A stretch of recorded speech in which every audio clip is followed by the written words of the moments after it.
ꯃꯌꯥꯝꯕꯨ ꯑꯍꯥꯟꯕꯃꯛꯇꯗ ꯏꯀꯣꯛꯅꯣꯅ ꯈꯣꯏꯔꯝꯖꯔꯤ꯫ ꯃꯍꯥꯔꯥꯁꯇ꯭ꯔꯗ ꯑꯁꯦꯡꯕ ꯊꯣꯛꯈꯤꯕ ꯋꯥꯔꯤꯅꯦ꯫ ꯃꯍꯥꯔꯥꯁꯇ꯭ꯔꯒꯤ ꯖꯜꯒꯥꯎ ꯗꯤꯁꯇ꯭ꯔꯤꯛꯀꯤ ꯆꯣꯄꯗꯥ ꯆꯍꯔꯗꯤ ꯀꯧꯕ ꯈꯨꯡꯒꯪ ꯑꯃꯗ ꯋꯥꯔꯤ ꯑꯁꯤ ꯑꯁꯦꯡꯕ ꯊꯣꯛꯈꯤꯕ ꯋꯥꯔꯤꯅꯤ꯫ ꯑꯗꯨꯒ ꯃꯇꯝꯗꯨꯗ ꯌꯨꯝꯒꯤ ꯑꯉꯥꯡꯁꯤꯡꯁꯦ ꯃꯃꯥ ꯃꯄꯥꯅ ꯃꯄꯥꯟꯗ ꯊꯥꯗꯣꯛꯄ ꯍꯥꯏꯇꯥꯔꯦ, ꯁꯥꯟꯅꯕꯐꯥꯎ ꯊꯥꯗꯣꯛꯄ ꯀꯤꯕ ꯐꯥꯎꯈꯤꯕ ꯑꯁꯤꯒꯨꯝꯕ ꯋꯥꯔꯤꯅꯤ꯫ ꯑꯗꯣ ꯋꯥꯔꯤꯁꯦ ꯇꯥꯔꯒ ꯃꯌꯥꯝ ꯂꯧꯁꯤꯡ ꯑꯣꯏꯃꯤꯟꯅꯁꯤ ꯑꯃꯁꯨꯡ ꯋꯥꯔꯤꯁꯦ ꯇꯥꯔꯒ ꯀꯩ ꯐꯥꯎꯕꯒꯦ ꯍꯥꯏꯕꯗꯣ ꯃꯌꯥꯝ ꯀꯃꯦꯟꯇꯁꯨ ꯍꯥꯏꯕꯤꯔꯝꯃꯣ꯫ ꯃꯌꯥꯝ ꯋꯥꯔꯤ ꯍꯧꯖꯔꯒꯦ꯫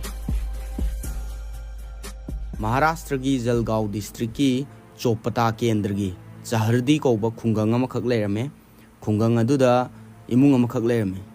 ꯏꯃꯨꯡꯗꯣ ꯃꯈꯣꯏ ꯃꯔꯤꯗꯪꯅꯦ꯫ ꯃꯄꯥꯒꯤ ꯃꯃꯤꯡꯅ ꯗꯒꯗꯨ ꯄꯥꯇꯦꯜ, ꯑꯗꯨꯒ ꯃꯃꯥꯒꯤ ꯃꯃꯤꯡꯅ ꯒꯤꯇꯥꯕꯥꯏ ꯄꯥꯇꯦꯜ꯫ ꯑꯗꯨꯒ ꯍꯧꯖꯤꯛ ꯋꯥꯔꯤꯁꯦ ꯑꯇꯩ ꯀꯅꯥꯒꯤꯁꯨ ꯅꯠꯇꯦ, ꯍꯥꯏꯔꯤꯕ ꯃꯃꯥ ꯃꯄꯥꯁꯤꯒꯤ ꯃꯆꯥꯅꯨꯄꯥ ꯑꯃꯈꯛ ꯄꯣꯛꯄ ꯑꯃꯁꯨꯡ ꯃꯆꯥꯅꯨꯄꯤ ꯑꯃꯒ꯫ ꯍꯥꯏꯔꯤꯕ ꯃꯆꯥꯅꯨꯄꯥ ꯑꯁꯤ ꯃꯪꯒꯦꯁ ꯄꯥꯇꯦꯜ ꯀꯧꯏ꯫ ꯑꯗꯨꯒ ꯃꯪꯒꯦꯁ ꯄꯥꯇꯦꯜꯒꯤ ꯃꯆꯟꯅꯨꯄꯤꯁꯤꯅ ꯍꯥꯏꯗꯤ ꯈꯔ ꯑꯉꯥꯡ ꯑꯣꯏꯔꯤ, ꯃꯥꯏ ꯃꯃꯤꯡꯗꯤ ꯌꯥꯎꯗ꯭ꯔꯦ ꯋꯥꯔꯤꯁꯤꯗ꯫ ꯑꯗꯨꯒ ꯃꯆꯥꯅꯨꯄꯥ ꯑꯃ ꯃꯆꯥꯅꯨꯄꯤ ꯑꯃ ꯑꯣꯏꯔꯝꯃꯦ, ꯗꯒꯗꯨ ꯄꯥꯇꯦꯜꯒ ꯒꯤꯇꯥꯕꯥꯏ ꯄꯥꯇꯦꯜꯒ꯫ ꯃꯪꯒꯦꯁ ꯄꯥꯇꯦꯜ ꯍꯥꯏꯔꯤꯕ ꯑꯉꯥꯡꯁꯦ ꯃꯆꯥꯅꯨꯄꯥꯁꯦ ꯆꯍꯤ 12 ꯈꯛꯇ ꯁꯨꯗꯕꯒ ꯉꯥꯏꯔꯤ꯫ ꯑꯗꯨꯒ ꯃꯄꯥꯁꯤꯁꯨ ꯏꯃꯨꯡ ꯃꯅꯨꯡ ꯌꯥꯝ ꯋꯥꯕ ꯍꯥꯏꯇꯥꯔꯦ꯫ ꯏꯃꯨꯡ ꯃꯅꯨꯡ ꯌꯥꯝ ꯋꯥꯕꯅꯤꯅ ꯃꯄꯥꯁꯦ ꯅꯣꯡꯃꯒꯤ ꯑꯐꯪꯕ ꯊꯕꯛ ꯁꯨꯔꯒ ꯂꯩꯕ, ꯍꯥꯏꯗꯤ ꯏꯃꯨꯡ ꯆꯂꯥꯏꯕ ꯏꯃꯨꯡ ꯑꯃꯅꯦ꯫ ꯑꯗꯨꯒ ꯃꯃꯥꯁꯤꯗꯤ ꯍꯥꯎꯁ ꯋꯥꯏꯐ ꯑꯣꯏꯅ ꯍꯥꯏꯇꯥꯔꯦ, ꯊꯕꯛ ꯑꯇꯩ ꯇꯧꯗꯦ, ꯌꯨꯝꯒꯤ ꯊꯕꯛ ꯏꯟꯈꯥꯡ ꯇꯧꯔꯒ ꯂꯩꯕ ꯅꯨꯄꯤ ꯑꯃꯈꯛꯅꯦ꯫ ꯑꯗꯨꯒ ꯃꯄꯥ ꯗꯒꯗꯨ ꯄꯥꯇꯦꯜꯁꯤꯅ ꯏꯃꯨꯡꯁꯤꯗ ꯂꯣꯏꯅꯃꯛ ꯄꯩꯁా ꯅꯨꯡꯁꯥ ꯇꯥꯜꯂꯒ ꯏꯃꯨꯡꯁꯦ ꯄꯨꯖꯕ ꯍꯥꯏꯇꯥꯔꯦ꯫ ꯑꯗꯣ ꯃꯆꯥꯐꯥꯎ ꯃꯣꯏꯁꯦ ꯂꯥꯏꯔꯤꯛ ꯇꯝꯗ꯭ꯔꯒꯁꯨ ꯃꯆꯥ ꯐꯥꯎꯗꯤ ꯃꯥꯅ ꯌꯥꯝ ꯀꯟꯅ ꯋꯥꯅ ꯍꯣꯠꯅꯗꯨꯅ ꯑꯐꯪꯕ ꯄꯩꯁꯥ ꯈꯔꯗꯨꯅ ꯍꯥꯏꯇꯥꯔꯦ, ꯃꯣꯏꯒꯤ ꯈꯨꯜꯗꯨꯒꯤ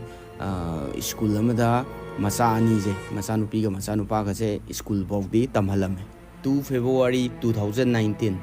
ꯁꯇꯔꯗꯦ ꯅꯨꯃꯤꯠꯁꯤꯗ ꯗꯒꯗꯨ ꯄꯥꯇꯦꯜ ꯍꯥꯏꯕꯗꯤ ꯃꯪꯒꯦꯁꯀꯤ ꯃꯄꯥꯁꯦ ꯃꯤ ꯑꯃꯒꯤ ꯍꯥꯏꯇꯥꯔꯦ, ꯃꯤꯒꯤ ꯌꯨꯝꯒꯤ ꯁꯠ ꯑꯃ ꯍꯩꯕꯒꯤ ꯊꯕꯛ ꯑꯃ ꯆꯠꯅꯕ ꯇꯧꯔꯝꯃꯦ꯫ ꯑꯗꯨꯒ ꯃꯄꯥꯁꯤꯁꯨ ꯊꯕꯛ ꯆꯠꯈꯤꯔꯝꯃꯦ꯫ ꯑꯗꯨꯒ ꯃꯆꯥꯁꯤꯡꯁꯨ ꯁ꯭ꯀꯨꯜ ꯂꯣꯏꯁꯤꯜꯂꯒ ꯁ꯭ꯀꯨꯜ ꯆꯠꯂꯝꯃꯦ꯫ ꯑꯗꯣ ꯊꯥꯡꯖ ꯅꯨꯃꯤꯠꯅꯤꯅ ꯑꯉꯥꯡꯁꯤꯡꯁꯦ ꯑꯩꯈꯣꯏꯒꯤ ꯁ꯭ꯀꯨꯜꯗ ꯍꯥꯞ ꯍꯣꯂꯤꯗꯦ, ꯊꯥꯡꯖ ꯅꯨꯃꯤꯠꯁꯤꯗꯤ ꯍꯥꯞ ꯍꯣꯂꯤꯗꯦ ꯊꯥꯕ ꯁ꯭ꯀꯨꯜꯁꯨ ꯂꯩ, ꯑꯗꯨꯒ ꯄꯨꯔꯥ ꯁꯇꯔꯗꯦꯒ ꯁꯟꯗꯦꯒ ꯊꯥꯕꯁꯨ ꯂꯩ꯫ ꯑꯗꯣ ꯃꯪꯒꯦꯁ ꯄꯥꯇꯦꯜꯒꯤ ꯁ꯭ꯀꯨꯜꯁꯤꯗꯤ ꯍꯥꯏꯗꯤ ꯍꯥꯏꯔꯤꯕ ꯑꯉꯥꯡꯁꯤꯒꯤ ꯁ꯭ꯀꯨꯜꯁꯤꯗꯤ ꯃꯣꯏ ꯈꯨꯜꯗꯨꯒꯤ ꯁ꯭ꯀꯨꯜꯗꯨꯗꯤ ꯁꯇꯔꯗꯦꯗꯤ ꯁꯨꯇꯤꯗꯤ ꯊꯥꯔꯝꯗꯦ, ꯑꯗꯨꯕꯨ ꯍꯥꯞ ꯍꯣꯂꯤꯗꯦ ꯑꯣꯏꯅ ꯊꯥꯔꯝꯃꯦ꯫ ꯑꯗꯣ ꯅꯨꯃꯤꯠꯁꯤꯗ ꯃꯪꯒꯦꯁ ꯄꯥꯇꯦꯜꯁꯦ ꯃꯥꯁꯦ ꯄꯨꯡ 2, ꯃꯣꯏꯒꯤ ꯁ꯭ꯀꯨꯜꯁꯦ ꯄꯨꯡ 2 ꯑꯗꯨꯋꯥꯏ ꯊꯥꯕꯅꯦ꯫ ꯑꯗꯣ ꯃꯥꯁꯦ ꯄꯨꯡ 2 ꯇꯥꯗ꯭ꯔꯤꯉꯩꯗ ꯍꯥꯏꯇꯥꯔꯦ, ꯄꯨꯡ 2 ꯇꯥꯗ꯭ꯔꯤꯉꯩꯗ ꯃꯌꯨꯝꯗ ꯃꯥꯁꯦ ꯍꯜꯂꯛꯑꯦ꯫ ꯍꯜꯂꯛꯑꯒ ꯃꯌꯨꯝ ꯌꯧꯔꯒ ꯃꯃꯥꯗ ꯕꯦꯒ ꯄꯤꯔꯝꯃꯦ꯫ ꯏꯃꯥꯁꯦ ꯕꯦꯒꯁꯤꯗ ꯂꯩꯔꯦ, ꯑꯩ ꯇꯣꯏꯂꯦꯠ ꯑꯝꯇ ꯇꯧꯔꯨꯒꯦ ꯍꯥꯏꯔꯒ ꯃꯃꯥꯗ ꯍꯥꯏꯔꯝꯃꯒ ꯌꯨꯝꯗꯒꯤ ꯊꯣꯛꯈꯤꯔꯝꯃꯦ꯫ ꯄꯨꯡ ꯈꯔꯒꯤ ꯃꯇꯨꯡꯗ ꯒꯤꯇꯥꯒꯤ ꯃꯆꯥꯅꯨꯄꯤ, ꯃꯪꯒꯦꯁꯀꯤ ꯃꯆꯟꯅꯨꯄꯤꯁꯦ ꯍꯜꯂꯛꯑꯦ꯫ ꯑꯗꯣ ꯍꯜꯂꯛꯄꯁꯤꯗ ꯉꯁꯥꯏꯒꯤ ꯃꯃꯥꯁꯤꯅ ꯅꯤꯡꯁꯤꯡꯉꯛꯑꯦꯕ, ꯍꯥꯏꯗꯤ ꯃꯪꯒꯦꯁꯁꯦ ꯍꯜꯂꯛꯑꯝꯕꯗꯣ, ꯃꯥꯁꯨ ꯍꯜꯂꯛꯑꯝꯃꯒ ꯕꯦꯒ ꯊꯅꯝꯃꯒ ꯃꯄꯥꯟ ꯊꯣꯛꯎꯒꯦ ꯍꯥꯏꯔꯒ ꯊꯣꯛꯈꯤꯕꯗꯨꯗꯒꯤ ꯍꯥꯏꯗꯤ ꯈꯤꯇꯪ ꯄꯨꯡꯁꯦ ꯗꯤꯁꯇꯦꯟꯁ ꯂꯩꯔꯛꯑꯦꯕ꯫ ꯗꯤꯁꯇꯦꯟꯁ ꯂꯩꯔꯛꯄꯗꯨꯗꯒꯤ ꯍꯥꯏꯗꯤ ꯄꯨꯡꯗꯣ ꯈꯤꯇꯪ ꯁꯥꯡꯕꯗꯨꯗꯒꯤ ꯃꯃꯥꯁꯦ ꯄꯥꯈꯠꯂꯛꯑꯦꯕ, ꯀꯩꯅꯣꯅꯦ ꯃꯥꯁꯦ ꯃꯄꯥꯟ ꯊꯣꯛꯎꯒꯦ ꯍꯥꯏꯔꯒ ꯍꯧꯖꯤꯛꯐꯥꯎ ꯍꯟꯖꯜꯂꯛꯇ꯭ꯔꯤꯁꯤꯕꯨ, ꯃꯆꯟꯅꯨꯄꯤꯐꯥꯎ ꯁ꯭ꯀꯨꯜ ꯍꯜꯂꯛꯑꯦ, ꯑꯗꯨ ꯀꯩ ꯇꯧꯔꯖꯥꯠꯅꯣꯅꯦ, ꯆꯥꯛꯁꯨ ꯆꯥꯈꯤꯗ꯭ꯔꯤꯅ꯫ ꯑꯗꯨꯗꯩꯗꯤ ꯒꯤꯇꯥꯁꯤꯅ ꯃꯃꯥꯁꯤꯅ ꯑꯃꯨꯛꯁꯨ ꯈꯜꯂꯝꯃꯦꯕ, ꯃꯥꯁꯦ ꯆꯥꯛꯀ ꯆꯥꯗꯕꯤꯗ ꯃꯥꯁꯦ ꯃꯃꯥꯟꯅꯕꯈꯩꯒ ꯁꯥꯟꯅꯕ ꯆꯠꯈ꯭ꯔꯖꯥꯠꯂꯥꯅ ꯁꯨꯃꯥꯏꯅ ꯁꯨꯝ ꯈꯜꯂꯒ ꯃꯥ ꯊꯤꯕꯃꯛꯇꯤ ꯊꯣꯛꯇ꯭ꯔꯤ, ꯌꯨꯝꯗ ꯑꯗꯨꯝ ꯐꯝꯃ ꯂꯩꯔꯝꯃꯦ꯫ ꯑꯗꯨꯒ ꯃꯆꯥꯅꯨꯄꯤꯒ ꯉꯥꯏꯍꯥꯛ ꯂꯩꯔꯕ ꯃꯇꯨꯡꯗ ꯃꯃꯥꯁꯦ ꯃꯪꯒꯦꯁꯁꯦ ꯀꯩ ꯇꯧꯔꯖꯥꯠꯅꯣꯅꯦ ꯁꯨꯝ ꯊꯦꯡꯖꯜꯂꯛꯑꯦꯅ ꯈꯟꯗꯤ ꯁꯨꯝ ꯈꯟꯕ, ꯑꯗꯨꯒ ꯊꯤꯕ ꯈꯣꯠꯄꯗꯤ ꯆꯠꯇꯕ꯫ ꯑꯗꯣ ꯃꯪꯒꯦꯁ ꯍꯥꯏꯔꯤꯕ ꯑꯉꯥꯡꯁꯦ ꯃꯥꯒꯤ ꯅꯨꯡꯇꯤꯒꯤ ꯇꯥꯏꯝ ꯔꯨꯇꯤꯟꯁꯦ, ꯍꯥꯏꯕꯗꯤ ꯅꯨꯡꯇꯤꯒꯤ ꯃꯥꯅ ꯇꯧꯕ ꯊꯕꯛꯁꯦ ꯀꯃꯥꯏꯅ ꯇꯧꯒꯦꯗ, ꯁ꯭ꯀꯨꯜ ꯆꯠꯂꯨꯔꯒꯅ ꯁ꯭ꯀꯨꯜ ꯍꯜꯂꯛꯑꯒ ꯆꯥꯛ ꯆꯥ ꯇꯣꯛꯑꯒ ꯉꯥꯏꯍꯥꯛ ꯁꯥꯟꯅꯕ ꯊꯣꯛꯄ, ꯍꯥꯏꯗꯤ ꯁꯥꯟꯅꯕ ꯊꯣꯛꯎꯔꯒꯁꯨ ꯍꯥꯏꯔꯤꯕ ꯑꯉꯥꯡꯁꯦ ꯄꯨꯡ 1.5, 2 ꯁꯥꯟꯅꯔꯨꯔꯒ ꯌꯨꯝꯗ ꯑꯗꯨꯝ ꯍꯟꯖꯜꯂꯛꯄ ꯑꯉꯥꯡ ꯑꯣꯏꯕꯖꯥꯠꯅꯦꯕ꯫ ꯑꯗꯨꯅꯅꯦꯕ ꯃꯃꯥꯅꯁꯨ ꯀꯥꯎꯊꯣꯛꯎꯔꯒꯁꯨ ꯍꯦꯛ ꯅꯤꯡꯁꯤꯡꯕ ꯃꯇꯝꯗ ꯄꯨꯡꯗꯣ ꯈꯤꯇꯪ ꯈꯦꯠꯅꯕꯗꯨꯗꯩ ꯄꯥꯈꯠꯂꯛꯏꯁꯦ꯫ ꯑꯗꯣ ꯅꯨꯃꯤꯠꯁꯤꯗꯤ ꯀꯩꯅꯣꯁꯦ ꯑꯩꯈꯣꯏꯒꯤ ꯃꯪꯒꯦꯁ ꯍꯥꯏꯔꯤꯕ ꯑꯉꯥꯡꯁꯦ ꯌꯨꯝꯗ ꯍꯟꯖꯜꯂꯛꯇ꯭ꯔꯦꯕ, ꯍꯥꯏꯗꯤ ꯊꯦꯡꯉꯐꯥꯎ ꯉꯥꯏꯍꯥꯛ ꯃꯥꯅ ꯅꯍꯥꯟꯒꯩ ꯍꯟꯖꯜꯂꯛꯄ ꯃꯇꯝꯗꯣ ꯑꯗꯨ ꯍꯦꯜꯂ ꯐꯥꯎꯕ ꯍꯟꯖꯜꯂꯛꯇ꯭ꯔꯦꯕ꯫ ꯑꯗꯨꯗꯩ ꯃꯃꯥꯁꯦ ꯄꯥꯈꯠꯄ ꯍꯧꯔꯛꯑꯦ꯫ ꯄꯥꯈꯠꯄ ꯍꯧꯔꯛꯄꯗꯩꯗꯤ ꯃꯃꯥꯁꯤꯅ ꯍꯥꯏꯗꯤ ꯃꯪꯒꯦꯁꯁꯦ toilet sakhi harama sakhibnina kuimangreda hujikti as kai torjano yengugi na thole mayumdai tholaga mamajina sum lambi da lakpajida mangese thengnadabdagidi sanabamda moi yumgi hek manakta sanabam amasu leibjani moi myam angang myam sanabam adudaju yengure yengmuduju da leitre leiramdabdagidi mari mata moigi khuldudaju moigi mari mata khara leibjani mari mata jida chatlaga mu hange akoi manges lakpra khotpran adu moigi relative kaijina lae je amta hairaktre moigi relative kaijina manges lae akoi de la ambani khotpani karim hairakidre adu hairaktabududagi manges ki mama jina moigi relative ta hangba ya ba hangure aduga thola kanjida moigi lampak angangi sanabam ground khara chawba ma leibjani aduda cricket sana lemba angang mayam cricket sanabam jida amuk chatle chatpajida manges ki mamana wakhanda amuk khalle ko haidi ngahak angang mayam sanaramududagi sida yawramani kaina wakhan ga kitang nungai jabdo ado lampak sida chatlaga yengbajida ju amuk manges sanabaje manges su phangdre abadaidi hangame manges ubra khopra kanamtan ui hairaktre angang mayam sanai dunaju mamaje hena pakhatpa hore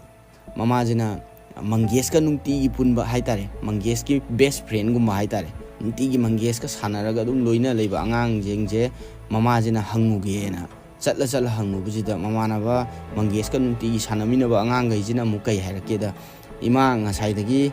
school halakpadagi manges to tholakte manges to school halakpadai udri iman hairakpajidagi mama jidi hekta kainoma haidi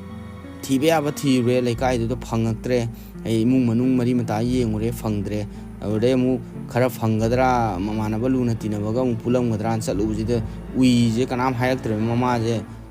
haidi pakhat pa mu hen gale awde mama je tobam khangdadana mu yumda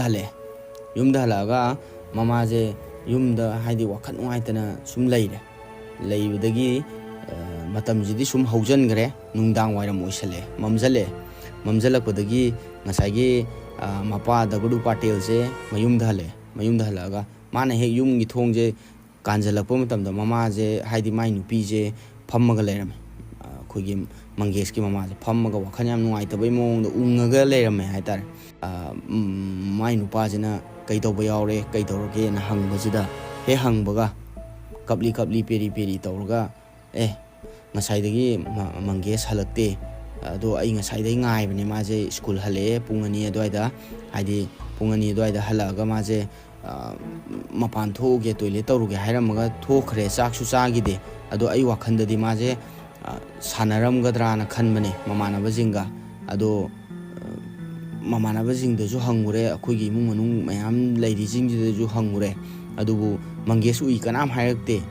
na hairaga kapakpa haitare ade mapajiju thabak to wana suro halakpanina ek thabak wana suro gaju ek apokpa macha ani du ubududa wakhan nungai jabanina numitudadi macha nupi budi yumda leirame adu macha nupa leiramdabdu ki hena wakhan nungai taba faure pakhat paju faure kaigino adi sahi 12 khata suda ngai ba angangna adu yam thenga bo hanjalaktaba haije mamang daju ma yum thadu chakhiba angang ju natte ado pati pakhale hena adai mapana haidi thaba he halakwa loisalaga haidi dress nung hongtoga magi nupi gitaga moini je macha nupi do yumthangnabda sinaramaga manges thiba thogle mama ampa je manges thiba sum horopada makoi khuldugi mi khudimaki haidi yumthong khudingi changa sum thirakpajida khuldugi mi myamna kai to buyar janone na hangeba ado manges mangi baine khotki baine je moisu sum tarakpadagidi khuldugi mi myamga tholaaga thiminare thiba horoppaduda akoigi mi myam khalabanina nungdangda moi khulduda khara chatnadaba lambi lamhangum baje mi do yamabanina adugum baje lomak thiba hore adudagi aduda natana akoigi pukhri gumba leibje ado moi khuldugi mi myam changaga pukhri bo kummaga sum thibaji da phangdre ado sum thengjalle haitare sumai sum thengjallakpadagidi moigi mama paje hena matha sare ade mama je kappadagi yengamdadana khuldugi nupi mayam changaga manges ki mama je theme ma lambi lamhangnabagi oiramni manges to halak ngamdaba oiramgani hayeng nongalaga ma soidan halakani nang adumai tawgano nang adumai kappadi nang chaksu chade hai ado nang adumai kappagadi nasado sondharani fatte adumai tawgano soidan halakani se karim khangano mayam changdanasu thiri sidina Mangesh hariba angangje mayumdagi karigumba mayumdagi sanababu oiro mamanabai manaktabu chatpu oiro maje mamada dum hairamba angang mane ai si chaluge mama ai si adu tawge mapa lairgana mapada aduga angang jisu yam nungsiba haitare mai masak che he ubada yam nungsiba fawbagumba chenba masak se atugumba chenba angang amakhakne adu tapsu yam ing tappa haitare ahingdudi Mangesh phangdre adu taptamna adi ahingdo hogre adu taptamna nongale 3 February 2019 ayuksida mayamje haidi hek nongalakpagi numitigi ayukse mayamje ngaire haidi ayukta mu halakadra kainaga ko pung 3-9 bong ngaire adu Mangesh ti halaktabadagi di mapajisu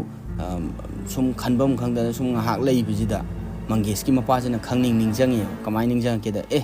akoina thiruijidi mafam lamhangumba dugumba lambi lamhang akoi khul khara khatani adubu akoina kawthokpa ama leire Mangesh ki school da dinga si hojikpo akoina chatlaga yengudri moi school da amtang chatlaga di yengugije hangugije ma school daga kana khangni school daga ma school gi kaino mayam maraktaga sum haidi ka daga leirambaju yai khole kainaga khanjaba haitare ado mayam ji ko school du da chatludribnina school ji da leirambaju yai chowkidar kai ka chu leibnina leirambaju yai kaina asamaga loina na mayam je hauraga aroi boina haitare ko hauraga phangani kainaga wakhanje kitangdi khallaga leiramgani da kainaga khallaga mayam je chatle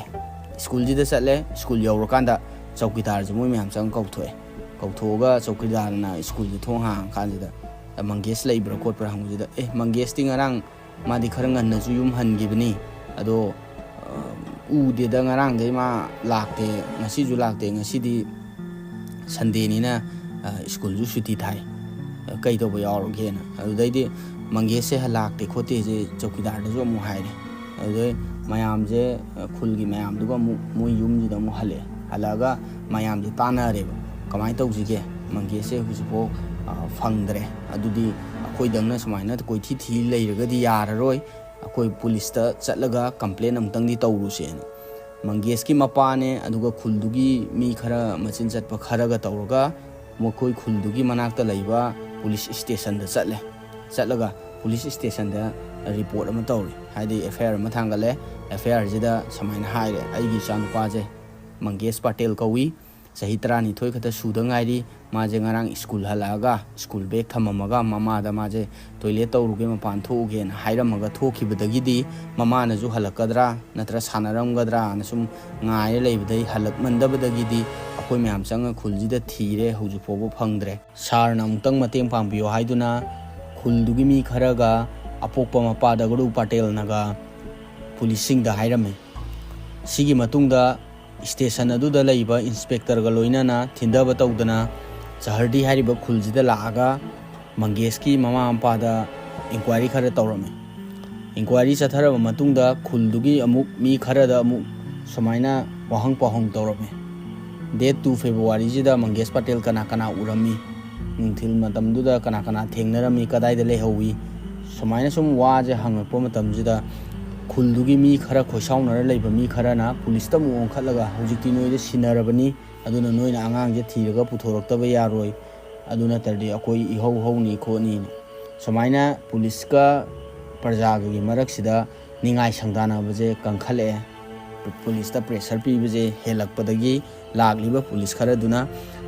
control toba ngamaroi khangakpadagi Jalgaon district ki senior officer SP da inform torome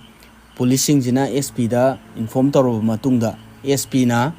case asibu thijanabagi damakta team ama semame team jida Chopada police station gi inspector asibu IO in ohelame sigi matungda inspector na Mangesh ki mama ampada SP ga loina na wahang khara hangame Mangesh nungti kai chatli kana pulli aduga noigi imung jeda paisa nungsagi natraga lau ingkhon gi khana chainaba leibra nungaina daba leibra khuljida noiga kanaga khana chainaba leina hangbajida matamduda Dagru Patel na apopo mapajina aidi sungumba khana chaina ba amata laite aduga aigine haibada yumji mang khatama ngaire atai atopa property law inkhol amata laite na police ta hairame police na makhata na thijalami police na amuk angang sigi kidnapping tawkhibagi angle da amuk yengami adubu makhoigi lairiba phibam duna kidnap tawgani haibagi thajabadi leiramde kaigino haibdi kidnap tawba sidabu paisa nungsa paibagi macha masu gumba kidnap tawba yamna oigali adugi su mathakta moina piba ngamgadaba paisa haigadabdo hairiba Daglu Patel jidi nomagi chara tanjaba imungnina kidnap police na ju thajaramde sumaina sum numinini humni haukraba matungda apokpa mapaju lairabanina machagi damakta kaisu tawba ngamamde apokpi mamaju macha udabadagi kaptana chara hendana tawbadagi phibam yamna soksalami apokpi mamaje mayamna yengba ngamdaduna themjalami haidi wakhan nungainaba themjalami police yaure hujiti police yaurabnina nangina sanpado soidana phangani nang pakhatkanu nang phadau sumaina tawradi yararoina sumaina sum themame asigi matungda khulladugi khunja kharaga police ka loinaraga angang thibadi lepamde police na ju case asibu खरद ओरबसु solve तौनबा हाइदुना खुल्लदुदा चच्चतुना CCTV कदाइदा खिल्ली हाइदुना check तौबा मतमदजु खुंगंगनिना सीसीटीवी गी फैसिलिटी जे अमता फंगमदे अदुना पुलिसु यामना मथा सारमे फेब्रुवारी की तारीख 2 दगी मंगेश पाटेल असि मांगिबनी फेब्रुवारी की तारीख 5 यौरा फावबा मंगेश पाटेल असि थीबा फंगमदे फेब्रुवारी तारीख 5 की नुंथिल वाइरमसिदा पुलिस स्टेशन दा जहरदी खुलगी नुपा अमना पुलिस ता फोन तौरामे अखोई खुलगी मनाक्ता लैबा जंगल अमदा मीगी हक्चांगनी चिंगनबा पोट अमा लैरे सार अमतंग लागा येंजनबियोना कंप्लेन तौरामे हाइरिबा जंगल असे मंगेश की मयुमगजु पंगला लापनरमदे किलोमीटर अमामुकी चांग दमक लापनरमे पुलिसु पाउदो ताबदगी मफम अदुदा याम थुना यौरामे मफम अदुदा यौरपा मतमदा हानदगी खुंजा मयामजु मफम दुदा थोमजल लैरमे पुलिस ना जो अमुक मखा ताना थिजनबगी दमकता साइबर फोरेंसिक की टीम सु कौरमे साइबर फोरेंसिक की टीम जु मफम दुदा यौरा मतुंगदा हाइरिबा जगह दुदा येंगकपा मतमदा फंगिबा मियोइबगी हक्चांगी कयातो अंगांगी येटलोमगी खोंसा ओइलेमे हाइदि अंगांगी येटलोमगी खोंग ओइलेरमे मतमदुदा फोरेंसिक की टीम नजु फंगिबा येट की खोंग अककपा असे angangi sahi 12-13 gi leng oigani na hairame aduga kakthaliba potsiju yamna thauba singjangumana kakpa male na report tu da irame mafam du da hairiba pause tabadagi mama apokpi mama Gitabai Patel je laimai da gyan manga ga turame sigi matungda cyber forensic ki team na phangiba angangi khong adubu left ta tharame mafam aduda khulladugi khunjama yamna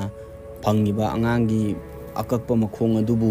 Mangesh की ओइरमगनी ओइरमोइना खरा ngang saknabajida police ना मफमदुदा हाइरमे फंगिबा अंगांगी मखोंग असे मंगेश की ओइरमगनी हाइबदी लैते ओइरमबसु याय ओइरमदबसु याय अदो DNA test तौरकांदा खंगनी ना पुलिस ना हाइरमे अदुगा मफमदुदा पुलिस की ट्रेन तौबु हुई यावरगा अदुगी जगादुदा सर्च तौबा मतमदा थिजनबा मतमजिदा पुंग क्या चंगना थिरमे अदुबु अतोपा हक्चांग कयात अमता मफमदुदा फंगमदे सिगी मतुंगदा खुंजा सिंगना तारीख 5 की नुंगदांग वाइरमजिदा अमुक मोय मयाम खनरमे तारीख 3 जे मौनी अमावस्याना महाराष्ट्र की यामना नुमित फबा लाइगी थौरम याम नुमित फबा नुमित अमजु ओइरमे अदुगा बुट प्रेत सानबा तंत्र मंत्र मिंगोंदा लाइटिन थाजनबा गुंबजिजु मोइनजु याम पामबा नुमित अमा ओइरमे मौनी अमावस्या हाइसि हाइरिबजे तारीख 3 दा ताई अदुना मांगख्रिबा अंगांजे तारीख 2 दा मांगबनी अदुगा अखोई अहिंग नुंथिल खंगदगै थीरगा सुफंग फंगद्रगा करिगी दमकता मौनी अमावस्यागी मथंगी नुमिता नोंगानबगा फंगिजे करिगी दमकता फंगिनोना मोइजे चिंगनाबदगी मोइजे खनरमे हाइबदी मौनी अमावस्या हाइजे बुट प्रेत सानबा मीना याम पामे अदुना मोइजे बलि गुंबा तौबा सांगा बलि तौबा अदुदगी सुंगुंबा तौहैदबा थबक खरा तौबजे सोइदना सिदा अंगांजे लाइटिंदा मोइना थादोपोइमनी करिगिनो हाइदे अंगांजे मपुनजु हाइबजाने अंगांजे याम चंबा अंगांगनी सांगा चाबजु नते अदुगा मादी भजन कीर्तन तौब लाइटिन की तौबजे मादी कोचेन चेल अदुम यावबा अंगांग ओइबजाने माय मसु नुपाजे अदुना सुमाइनाजु हाइबजिदा मोइजे पुण्य फंगनबा हाइदि महै याम चाउन फंगनबैदमक्ता आइगी सुनुपाजे मोनिया बबस्यागी नुमिचिदा मोइना बलि तौबो ओइमनि अदुगा मोइना बलि तौर मतुंगदा सुमाइना लंथोरकपो ओइरमनि अदुगिदमक्ता तारिक 5 दा फंगबनेना सुमाइना हाइबदगी पुलिसनजु वाजे ताबदगी मफम अदुदा लैबा अखोगी तंत्र मंत्र तौबा अखोगी माइबगुंबा हाइतारे मफमदुदा लाइटिन सानाबा लाइटिन याम निंगबा कांगुजे पुलिस स्टेशन दा लोइनमक कौखले अदुगा अममम तोइना सुम हंगबजिदा कनामतना हाइदि चिंगनाबजु फंगद्रे अदुगी प्रूफ लैबजु अमता फंगमदे अदुना फनेयाम कौखलगा फारगसु प्रूफ लैतबनिना अदुम थादोखरे पुलिस सिंगनजु हाइदि प्रूफ लैतबनिना उपाय लैतबनिना अदुम थादोपदा तारे असुमना नुमिनिनी हुमनिगी मतुंगदा DNA टेस्ट की रिपोर्ट सु खुलदुदा लाआमे रिपोर्ट अदुदा सुमाइना इरमे फंगिबा हक्सांग कयाद असि मंगेश पाटिल गिनेन रिपोर्ट अदुगी पाउदो ताबदगी हानदगी खोइसाउनरगा लैरंबा खुंजा सिंगदो तप तपना इरांग थोकबा हौरामे हाइबदि प्रोटेस्ट तौबा हौरामे अंगांग फाबा पुथोकपियो अंगांग किडनेप तौगिबा अंगांग दा सुमाइना तमथिना ओटपजे पुथोकपियो फाबियो न प्रोटेस्ट तौबा तप तन हौरे अदुबु पुलिसना मखाताना केस असिबु थिजलमे असुमना हप्ता अमगी मतुंगदा 15 फेब्रुवारी नुमिसिदा यामना नुंगाइतबा पाव अममुक तारमे मदुदी हानगी मंगेश की हक्सांग फंगिबा जगह असिदगी जंगल अदुदगी खरा अमुक चंगजलगा हाइदि अदु मनुंगदा खरा याम चंगजलगा अंगांगी हक्सांग कया अकक्प कया अमा थेंगनाइ हाइदुना पुलिसता अमुक पाव पिरमे फंगिबा अंगांगी हक्सांग अदु मकक मंकक कअगा मफम अदुदा लंगथोअमि अदुबु अंगांगदुगी मकोकी पार्टी यावरमदे मफम अदुदा थीबदजु फंगमदे पुलिसना मफम अदुदा तारमिबा ड्रेस अदुबु अपोक्पी ममागी ताबाई पाटिल जे कौरगा उल्लमे मतम अदुदा अपोक्पी ममाना मंगेश की ड्रेस नि हाइदुना मंगेश पु कौदुना कपलमे पुलिसनजु ममाना हाइबदगी मंगेश ओइरमगनी हाइदुना कन्फर्म तौरमे अदुबु साइबर फोरेंसिक की टीमना हानगी हक्सांग अदुगा मैच तौबरा हाइदुना जलगांव डिस्ट्रिक्ट की गवर्नमेंट मेडिकल कॉलेज की लैबदा फंगिबा अंगांगदुगी हक्सांग अदुबु थारमे साइबर फोरेंसिक की टीमना रिपोर्ट अमुक थारामे मदुदी हाना फंगिबा हक्सांग कयातुगा कोना फंगिजिगा मैच तौई मियोय अमतनी मंगेश पाटिल ने रिपोर्ट अमुक थाराम सुमाइना सुम केस से हप्ता अनिहुम हौग्रे अदुबु मंगेश की हक्सांग दी फंगमे अदुगा मागी मको की पार्टी हौजु फाव फंगमदे केस से अरुब फिबम हाइबदु ओइरामे कइगिनो हाइदि अयुक नुंदिनदा अंगांग मांगरगा ngalingaida मांगखरगा नुमिनिनी हुमनिगी मतुंगदा अंगांग से सही 33 खतजु सुदंगाइरे अदुगा याम तमथिना सुमाइना अंगांग जिगा हक्सांग जे मकक मकक कअगा लंगथोअमगा समाइन थेंगनाबजिदा मोइ खुलदुगी मी मयामदि मचा सिंगजे अमता सानबा थादोकपुदि ngaय लाइरदना स्कूल अरुदै लंबी सोरokta अमता थादोरक्तरे कइगिनो हाइबदि मोइ अंगांगदजु तौगदरा खलगा युमदगी अमता हेंदो हंद्रे अदुबु पुलिस की प्रेशर दी माइकई मरी मक्तई लेरमे अदुबु केस असिगी आयो ओइरिबा केस असिगी आयो ओइरिबा इंस्पेक्टर सिना यामना कुपथना मोइ मयाम वा तानरमे अदुसिगी मतुंगदा हानदी पुलिसना केस असे सुम पाइरगा सुम पुलिस खतना थिरमने अदुबु हौजिक्ति मोइ वा खनर मतुंगदा इन्फॉर्मर के आमा थादुओगा हाइरिबा मंगेश पाटिल गी केस असिदा चिंगनाबा मयाम इन्फॉर्मर थादुओगा थीबा हौरे थीबा हौरपजिदा हानदी ममा पागी वाजे तारमबने अदुबु हुजिक्ति कनामतगी वा तादबिदा तुमिन्ना याम सीक्रेट ओइना केस असि पाइबा हौरे केस असि पाइबा हौरपदगिदी मंगेश होइगा मोइगी इमुंगा यामना क्लोज ओइबा रिलेटिव अदुदगी मोइगी लाइक खुलदुगी मीसिंगदा इन्फॉर्मर थादोगा हंगबा हौरपजिदा वाफम अमकतंग थोलाअमे मदुदी मंगेश होइगी युम सिदा था 5-6 की ममांगदगी युमसिदा याम तोइना नुपा अमखक लाइजे पुलिस की इन्फॉर्मर सिंगना खंगमे हाइदिबु नुपा असि लाकपा मतमजे दगलु पाटिलना युमदा लैतबा मतम अमसुंग अंगांगजिंगना स्कूल चतखरबा मतुंगदा हाइदिबु नुपा असि लाए हाबजे पुलिस की इन्फॉर्मर जिंगना खंगमे सिगी वाजे ताबदगी केस असिगी टीमना तुमिना नुपा असिगी मरमदा तुमिना थिगतपा हौरक्लमे पुलिस की इन्फॉर्मर अमना हाइदिबु नुपा असिगी लैफम जाफम माइ ममिंग मथाजे खंगम अदुगा फारम हाइरिबा नुपाजिगी ममिंगदी समाधान पटेल कौई नुपा अदुबु पुलिस स्टेशन दा पुरगा लागा नुपा जिगी मथक्ता वहंग पाहुंग कया अमा चथरम हाइरिबा समाधान पटेल जिगी चाही जे चाही 15 खक्ता सुदा ngairi माजो अंगांग अमने पुलिसना करीदमक्ता नंग मंगेसोय मयुमदा लाइनो खोलिनो ना फूरगा हंगबा मतमदा माना चहरदी खुलजिदा आइगी मामा दगलू पाटेल गा आइगी नेने गीताबाई पाटेल गा लई मोइगी युमदा आइदी लाकपने पुलिसता मु माना हाइरमे पुलिसना जो माना हाइरकपदुदा मनी ओइर माले माम ओइर माले अखोइना फारुइजे ओनारे अखोइना चिंगनरुइजे ओनारे खंदी खलमे पुलिसना जो अदुबु ngसाइगी